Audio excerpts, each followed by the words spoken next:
Salut, ici Anne Abilon. Ici, on se nourrit que du bon. Alors, dans cette chaîne, je parle de ma journée de gestion de poids. Comment est-ce que je bagarre, je lutte pour avoir un poids santé.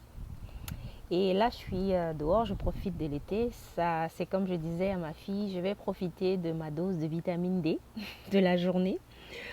Alors, je suis venue là pour prendre mon premier repas. En fait, je profite de ma pause et puis je prends mon premier repas de la journée. Et aujourd'hui, qu'est-ce que j'ai? Je vais vous montrer aujourd'hui ce que j'ai. Aujourd'hui, j'ai ça. J'ai des craquelins keto que j'ai fait. C'est absolument délicieux. Alors la recette, vous pouvez trouver cette recette sur le site plaisirketo.com. Le nouveau site que je viens de créer où vous avez plein de recettes gratuites. Vous pouvez les essayer à la maison et les déguster. Donc ça, c'est craquelin-ci que vraiment j'aime beaucoup. Je mange avec du guacamole. Guacamole. Donc j'ai ici du guacamole. Donc vous allez voir comment je pige à l'intérieur. C'est vraiment bien solide. Ça pioche et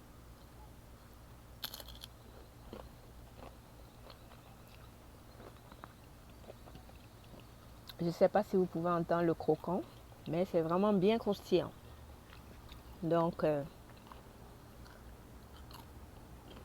je vous invite donc à voir la recette sur le site. Absolument bon. Et après, et aussi je vais accompagner avec un smoothie. Ici, c'est fait avec des fruits des champs et une poudre de protéines. Donc, tout à fait bon. J'ai voulu prendre quelque chose de différent aujourd'hui, pas toujours omelette. Donc, voilà, ça, ce sont des variétés qu'on peut apporter dans notre alimentation durant l'été. Et durant l'été, il fait chaud, on n'a pas besoin de trop se remplir. Donc, voilà. Aujourd'hui, j'aimerais parler d'un sujet. Ça m'est venu à l'esprit parce que samedi dernier, lorsque je me suis pesée, j'avais autour de 154,8 livres. Et le lundi, quand je me suis pesée, j'étais autour de 156. Alors, quand je me suis pesée à 154, j'étais très contente parce que, ok, je suis venue à un poids que j'ai eu il y a quelques jours et j'étais remontée. Et après, je me suis demandé, mais qu'est-ce qui me pousse à saboter mes efforts dans ma diète keto? Qu'est-ce qui me pousse à faire du sabotage? Il y a plusieurs personnes comme ça et j'en fais partie qui parfois évoluent dans leur objectif de perte de poids, donc arrivent à descendre, mais à un moment donné, pour une raison ou une autre, remontent encore. Moi, en fait, c'est comme, pour moi, ça évolue en dents de scie, c'est comme ça. Ou si on veut, c'est plutôt comme ça. C'est-à-dire, je mange, je descends, mais quand même la tendance est à la baisse. Mais c'est toujours très très intéressant de voir comment nous-mêmes, on s'engage dans un projet, par exemple, de perdre du poids, et comment nous-mêmes, on est encore les premiers à venir tout saboter, tout gâter, les efforts qu'on a faits. Alors, j'ai eu l'idée donc de faire ce thème, d'en parler aujourd'hui. Qu'est-ce qui me pousse à saboter ma diète keto? Qu'est-ce qui me pousse à mettre tous mes efforts à zéro? Et j'ai essayé de réfléchir pour essayer de comprendre, pour essayer aussi de voir comment est-ce que... Oh, je pense qu'il y a un bruit d'autobus. C'est parti. Alors, pour essayer de voir comment est-ce que je peux faire en sorte que ça n'arrive pas trop souvent. Et j'ai réfléchi à des raisons, à quelques raisons. Et c'est ces raisons-là que je vais partager avec vous aujourd'hui. Une chose qui peut me pousser à saboter ma diète, c'est un mauvais mental. Quand on s'engage dans l'objectif de gestion de poids, donc de revenir en poids santé, de perdre du poids, c'est beaucoup mental. Je ne sais pas quel pourcentage, mais il y a une grosse part de mental. Je dirais même que c'est plus mental que action. Ça demande vraiment que dans sa tête, on prenne d'abord la décision que, ok, maintenant je décide de faire un effort, je décide de manger de cette façon, je décide de faire telle chose pour atteindre tel objectif. Donc, quand on perd ce mental-là, ce focus mental, on peut être amené à faire n'importe quoi, à manger n'importe quoi, et c'est comme ça qu'on sabote la diète. Et il y a plusieurs choses peuvent arriver dans notre vie, un événement, une maladie, plein de choses qui peuvent arriver qui nous perturbent justement et fait en sorte qu'on ne reste plus focalisé dans notre objectif de perte de poids. Et donc c'est pour ça que je parle de mauvais mental. Quand on a un bon mental, quand on a bien focus dans sa tête, ok, je vais le faire, je fais ce qu'il faut, on a beaucoup de chances de continuer dans sa diète. Et donc parfois aussi, on peut être amené à... Enfin, les événements peuvent faire en sorte que ce mental-là soit affecté. Et une des façons de pallier à cela, c'est de se rappeler pourquoi est-ce qu'on a pris cette décision de gérer notre poids, de perdre du poids. Pourquoi? Il faut se rappeler les raisons du départ. Est-ce qu'on a atteint notre objectif? Et même si on a atteint, est-ce qu'on veut revenir comme avant? Donc, quand on se pose ces genres de questions, ok, on peut revenir on track. On peut revenir dans son focus. Une autre raison, c'est la triche prolongée. Il y a des gens qui disent journée de triche ou en anglais cheat day. Et certaines personnes n'aiment pas cette expression parce que ça a une connotation négative et préfèrent dire free day, jour libre. Quel que soit comment on l'appelle, qu'on l'appelle cheat day ou free day, en fait, l'idée c'est qu'un jour on se relâche. Un jour on se relâche, on essaie un peu de manger un peu ce qu'on veut ou bien un peu des choses qui ne sont pas forcément keto. Donc c'est ça l'idée du free day ou du cheat day. Mais je pense que quand on s'embarque dans le cheat day et qu'on s'oublie dans le cheat day, alors là on va saboter la diète. Ou si on fait un cheat day trop copieux, on va saboter nos efforts. C'est-à-dire que par exemple toute la semaine on a vraiment été bien, on a bien suivi notre façon de manger et tout. Et le samedi, on dit ok, free day, on mange beaucoup de choses qu'on devrait limiter. Et voilà, on rattrape, on reprend tout ce qu'on a perdu dans la semaine. Donc, ça c'est des choses qui peuvent aussi faire en sorte que vraiment notre diète soit sabotée. Tous nos efforts à zéro. Et une des solutions que j'ai trouvées pour ça, c'est ok, si tu vas avoir un jour libre, et les jours libres en général, ça peut être compréhensible quand on se rapproche vraiment de son poids santé. Parce que moi, je me rapproche de mon poids santé. Mais quand on est au début, on déconseille. Mais moi, je dis, il faut écouter son corps. Parce que c'est une journée, ce n'est pas un objectif à court terme. Si c'est qu'on s'est engagé à avoir une certaine hygiène alimentaire, un certain choix alimentaire durant toute sa vie, on peut se permettre de temps en temps des choses, pas forcément dans la ligne de mire de l'alimentation qu'on a choisie. Donc, mais pour les cheat days, si on a tendance à tout mettre à zéro nos efforts de la semaine, il faut contrôler même les cheat days. Il faut contrôler même les free days. Si on veut dire free day, il faut les contrôler. C'est-à-dire que il faut planifier. On dit par exemple, si par exemple je ne mange pas le plantain en temps normal, mais que je veux manger du plantain, alors ce samedi, je vais dire, ok, je vais manger telle quantité de plantain, donc il faut que ça soit contrôlé. Il ne faut pas se laisser comme à laisser aller et puis on se met à manger 3-4 plantains et on exagère en fait. C'est un peu trop. Surtout que notre corps n'a pas besoin de 3-4 plantains, même pas de 2, même pas de 1. Moi, je ne mange pas même un plantain, je ne mange pas. Même quand j'en mange, vraiment, c'est comme 2 tranches. Si c'est des frites, 2. Donc vraiment, il faut contrôler.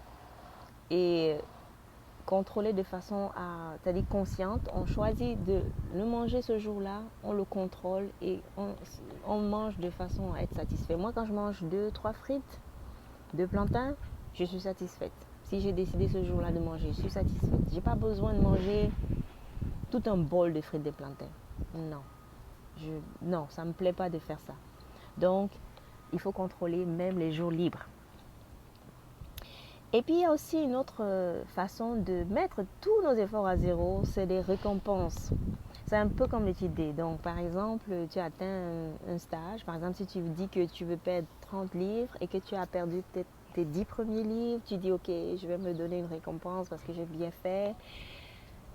L'idée de se donner une récompense, c'est aussi bien, mais il faut aussi contrôler même les récompenses parce que si on se laisse aller à manger n'importe quoi, n'importe comment parce qu'on se récompense des efforts qu'on a fait, on risque de s'oublier dedans et c'est comme ça qu'on va mettre tous nos efforts à zéro.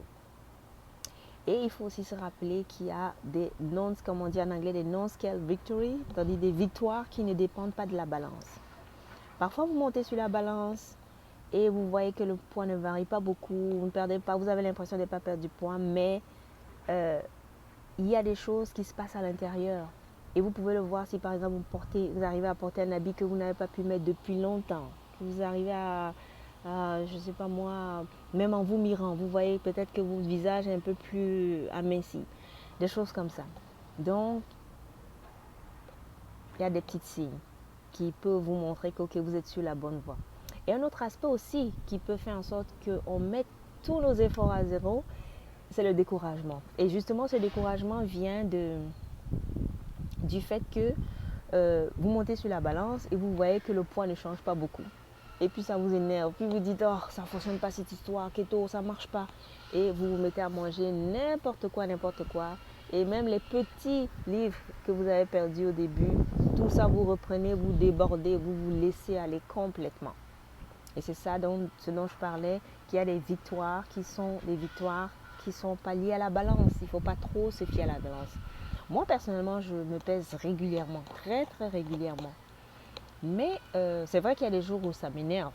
Je trouve que je m'attendais à un autre, je m'attendais à voir une différence et ça ne bouge pas ou bien ça augmente, même ça m'énerve.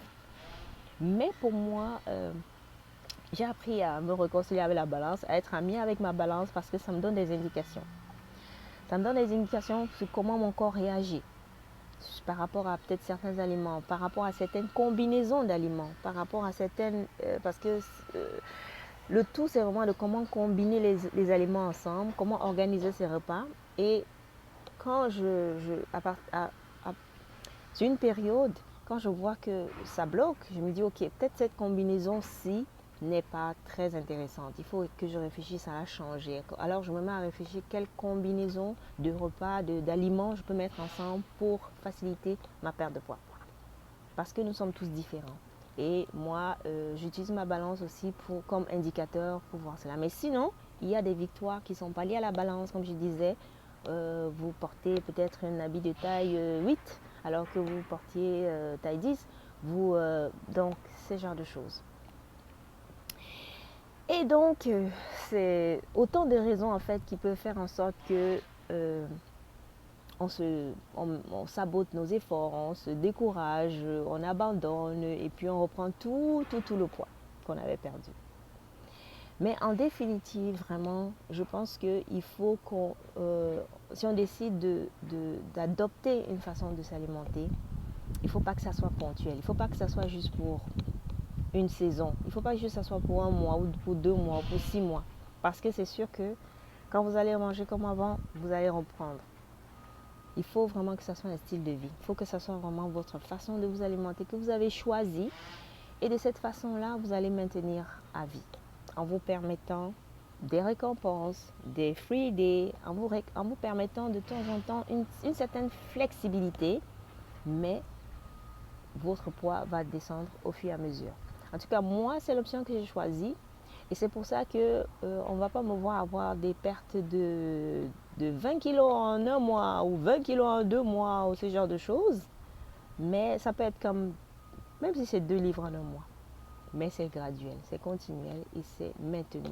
Parce que je n'ai pas l'impression que je me prive, parce que je m'accorde une certaine flexibilité tout en restant focus, tout en restant figé sur mon objectif. Il y a des saisons, ok, quand je suis à rester trop coincé sur un palier, je dis ok, cette fois-ci là, ça doit bouger. Ok, je mets la batterie en marche, je dis ok, voilà quelle est la meilleure combinaison que je vais mettre en place pour pouvoir vous faire bouger la balance pour baisser. Alors, je mets la combinaison, le plan en marche et j'arrive à baisser. Après, quand je baisse de certains paliers, j'essaye de me stabiliser là. Je peux rester là quelques temps. Après, bon, si je suis déjà fatiguée d'être là, je fais encore quelque chose qui va me pousser à bouger, qui va pousser la balance à descendre encore. Donc, c'est un petit peu comme ça ma stratégie. Et donc, ça fait que j'ai pas, bon, mon corps s'habitue à descendre petit à petit, et tout se met en place. Il n'y a pas comme un choc, il n'y a pas une baisse brusque. Et en tout cas, c'est comme ça que pour moi ça marche. Donc, c'était ça en fait que je voulais partager aujourd'hui. Adopter cela comme vraiment style de vie. Moi, j'ai adopté globalement l'alimentation faible en glucides et tendance low carb, tendance keto. Je ne sais pas si je ferai keto toute ma vie, tout le restant de ma vie, mais faible en glucides, j'en suis sûre. Parce que keto, c'est c'est restreint par rapport à la quantité de glucides. Donc peut-être quand je vais atteindre mon poids idéal visé, peut-être je vais augmenter un petit peu mes glucides pour me stabiliser et rester là. Donc je vais me permettre, je vais m'organiser pour me permettre certaines choses, mais sans reprendre quoi. Donc en ce moment-là, on verra. Mais pour le moment, je profite de mes craquelins keto et de mon guacamole. Ouais, comme c'est bon là.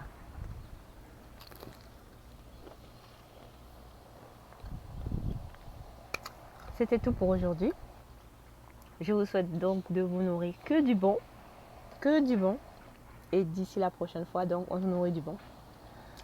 Si vous aimez de tels contenus, n'oubliez pas de vous abonner, de partager, d'aimer, tout ça.